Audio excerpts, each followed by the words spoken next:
Hi friends, Amazon prime വഴി release ചെയ്ത ഒരു കിടിലൻ ഇടിപ്പടമാണ് ഇന്ന് ഞാൻ ഇവിടെ പരിചയപ്പെടുത്താൻ പോകുന്നത്. അപ്പോൾ എല്ലാ കൂട്ടുകാർക്കും സാപ്പിഡിയ മലയാളത്തിൻ്റെ ഏറ്റവും പുതിയൊരു വീഡിയോയിലേക്ക് സ്വാഗതം.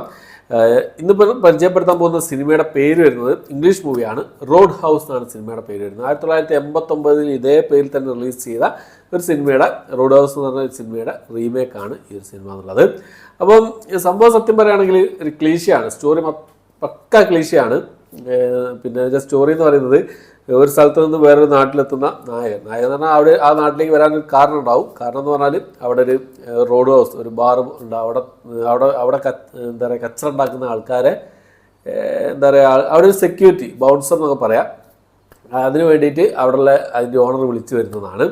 അപ്പോൾ അവിടുന്ന് നമ്മുടെ നായകന് ആരൊക്കെ നേരിടേണ്ടി വരും, എന്തൊക്കെ നേരിടേണ്ടി വരും എന്നുള്ള കാര്യങ്ങളൊക്കെയാണ് സിനിമയിൽ മൊത്തത്തിൽ പറഞ്ഞു പോകുന്നത്. എന്തായാലും കണ്ടു നോക്കാം. ഒരു പക്കാ ക്ലീഷ സ്റ്റോറിയാണ്. ആ മേക്കിങ് കാര്യങ്ങളൊക്കെ അങ്ങനെ തന്നെയാണ്. പക്ഷേ ഇതിൻ്റെ അകത്തൊരു ബിൽഡപ്പ് ഉണ്ട്. അതായത് ആ നായകന് കൊടുക്കുന്ന ഒരു ബിൽഡപ്പ് ഉണ്ട്. നായകനൊരു മഹാസംഭവമാണെന്ന് പറയുന്ന ഒരു ബിൽഡപ്പ് ഉണ്ട്. അത് ഭയങ്കര രസകരമായി തോന്നി എനിക്ക്.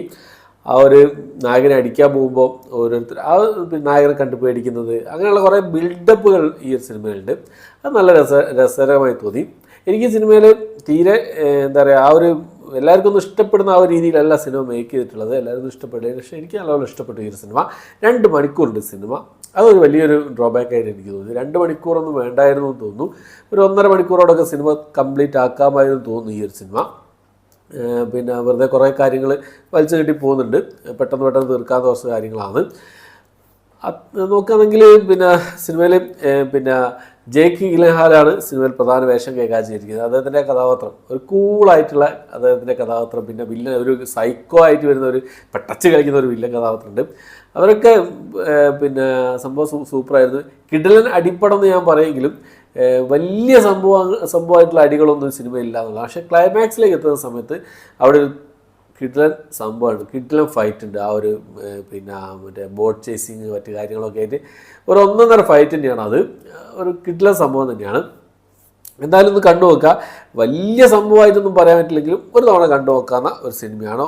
ഞാൻ പറഞ്ഞ 1.5 മണിക്കൂറോട് തീർത്തിരുന്നെങ്കിൽ കൊള്ളാമായിരുന്നു തോന്നി. പിന്നെ ഇത്രയ്ക്കാണ് സിനിമയുടെ സ്റ്റോറി. ഒരു വൺ ടൈം, അതായത് അടിപ്പടങ്ങൾ ഇഷ്ടപ്പെടുന്ന ആൾക്കാർക്ക് ഒരു തവണ കണ്ടു നോക്കാവുന്നതാണ്. വലിയ സംഭവമായിട്ടുള്ളൊരു സിനിമയല്ല റോഡ് ഹൗസ്. ഒരു OTT കണ്ടൻറ്റാണ്, തിയേറ്ററിൽ റിലീസ് ചെയ്ത സാധനമല്ല. OTT കണ്ടൻറ്റ് ലിമിറ്റഡ് ആയിട്ട് തിയേറ്ററിൽ റിലീസ് ചെയ്തിട്ടുണ്ടെന്ന് തോന്നുന്നു. ആമസോൺ പ്രൈമിലാണ് അവൈലബിൾ ആയിട്ടുള്ളത്. മൾട്ടി ലാംഗ്വേജിൽ അവൈലബിൾ ആണ്. കണ്ടു നോക്കാം. മലയാളം അടക്കമുള്ള എല്ലാ ഭാഷയിലും അവൈലബിൾ ആണ്. ക്ലൈമാക്സ് ആ ഒരു ഫൈറ്റ് ഒരു രക്ഷയില്ലാത്ത ഫൈറ്റായിരുന്നു. എന്തായാലും കണ്ടു നോക്കുക. കണ്ടവരുണ്ടെങ്കിൽ നിങ്ങളുടെ അഭിപ്രായം കമന്റ് ബോക്സിൽ രേഖപ്പെടുത്താൻ ശ്രമിക്കുക. ഓക്കെ, അപ്പോൾ ഇത്രയാണ് ഇന്നത്തെ വീഡിയോ. എൻ്റെ വീഡിയോ ഇഷ്ടപ്പെട്ടായിരിക്കും. ഇഷ്ടപ്പെട്ടെങ്കിൽ ലൈക്ക് ചെയ്യാൻ, ഷെയർ ചെയ്യാൻ, സബ്സ്ക്രൈബ് ചെയ്യാൻ മറക്കാതിരിക്കുക. പുതിയൊരു വീഡിയോ ആയിട്ട് വരുന്നതായിരിക്കും.